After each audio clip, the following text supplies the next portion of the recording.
which most of you probably have already heard of and are a bit familiar with.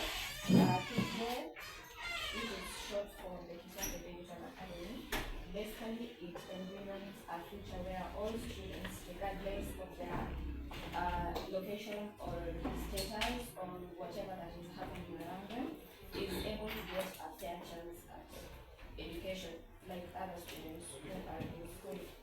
So the brain behind the KD innovation is Mr. Pius, who is a data scientist, a teacher, and a philanthropist. His technical skills are mostly based within the data science. His skills are mostly data science related, and he's an alumni of this school, among his other schools including Kenyatta University, University of Maryland, Global Campus, which is in the United States, then Washington University, and University of Texas at Austin, also in the United States, and Valley State University. So he is also the founder of the Kiswahili Digital Academy and the Kiswahili Scholarship Fund, and a member of Makui Schools, which is it's an honorary list in the United States where it lists honorary members who have made an impact to the world. So this flow chart is basically what the Kiswahili Digital Academy consists of. First, we have the Kiswahili Learning Management System, where we are going to have the digital register. It's basically an online platform where instead of marking physical registers, you are going to be able to mark the attendance of your students online. It's an app, it's an application really, where you can log in and mark a student present, absent, or if a student has a disciplinary issue, you can also mark that on the register.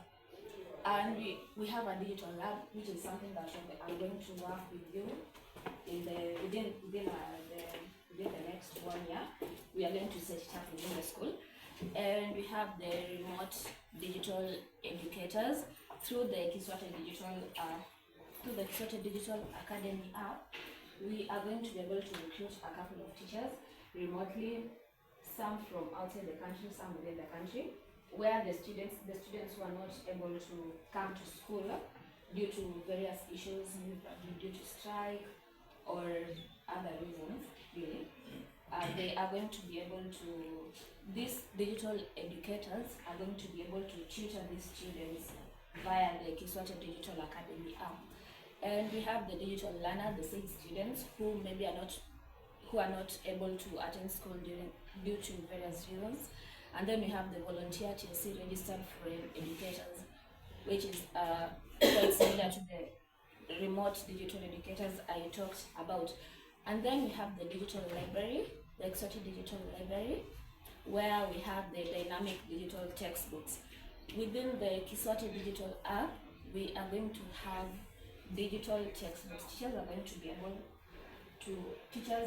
be given an opportunity to write books and publish books, which are going to be sold, which are going to be sold on a subscription basis in the Kiswahili Digital app. So this is also going to be an opportunity for teachers to make some money on the side.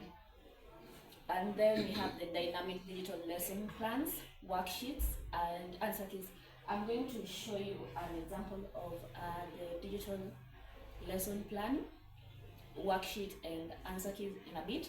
And then we have the dynamic digital schemes of work. We're also going to see that. And we have the dynamic digital timetable. This is just basically an online timetable. And we have the dynamic exams analysis. This is a program within the app that is going to be able to analyze the student's performance from when the student signs into the app until when the student decides to finish school according to the app. And then we have the dynamic digital exams. This is how the students are going to be evaluated online within the app. And then we have the Kiswati scholarship fund, which is going to be funded by part of the revenue that is raised from the Kiswati digital app. This revenue is going to be raised through the books that are going to be sold, the dynamic digital textbooks that are going to be sold through the app.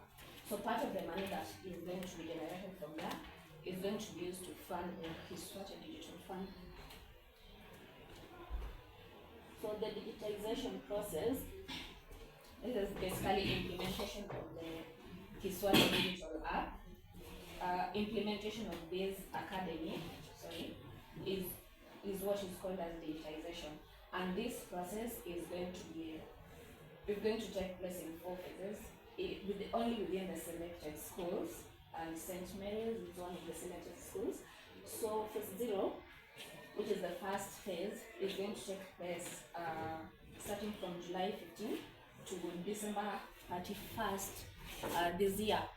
First, we're going to start by training the digital educators and setting up the digital lab, which is what I'm going to be doing.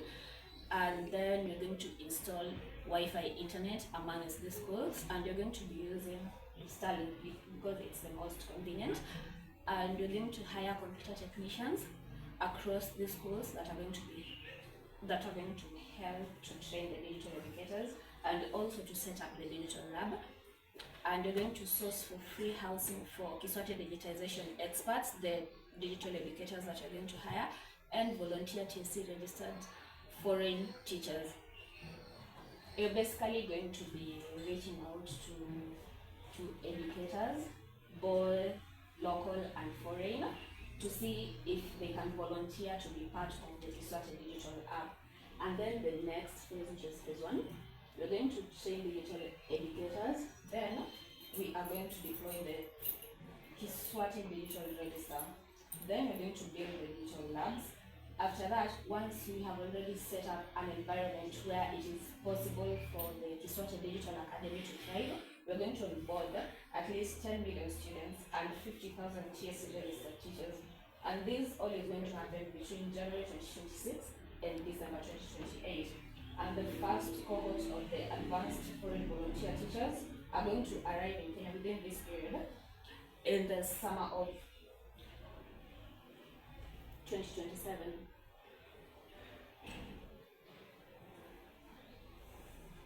Then the next phase is the third phase. We are going to employ 1,000 qualified digitization experts. These are the digitization experts that we are going to train. See, after we train the digital educators, they are going to train the digitization experts. And then we're going to employ 1,000 of those trained digitization experts to work from Kiswati remotely. And then we're going to start one class of 40 digital learners per each adopted school. That is 1,000% sponsored by Kiswati. The last phase, which is phase 3, and then we're going to donate all equipment to adopted schools and commercialize the idea and introduce it to other countries in Africa. At this point, the Kiswati Digital Academy will be up and running, and it's going to be generating revenue, which is going to enable us to donate equipment to the schools that don't have the said equipment. Like if we have a school that doesn't have internet, we are going to donate a Starlink internet to them. If you have a school that doesn't have enough computers or enough projectors, we're going to do so. So the benefits for participating in the Kiswati Digital Academy is going to be, 1, you're going to get a faster transition from 844 to CBC curriculum, given that the Kiswati Digital Academy focuses on the Kiswati Digital Academy, the Kiswati Digital Academy focuses on the CBC curriculum, mostly grade 10, 11, and 12, and the integration of technology in the curriculum implementation. And then we're going to cut costs of running schools due to automation. When we automate certain programs, like having the digital register, is going to cut costs and it's going to save on time, and it is also going to be more efficient for the teachers and for the students as well. And you are going to get a chance to compete with other schools in the development world, not only within the country, but also among other countries. And it's going to also, KD is also going to expose students to the details of the job market internationally. Exposure to the internet means giving the students more opportunities to thrive within the digital world. And Kiswate will also assist schools to introduce the digitization fee. The digitization fee is not going to be applicable within the Kiswate adopted schools like St. Mary's, but for the other schools that want to be part of the Kiswate Digital Academy, they are going to have to pay a digitization fee just for maintenance and everything. So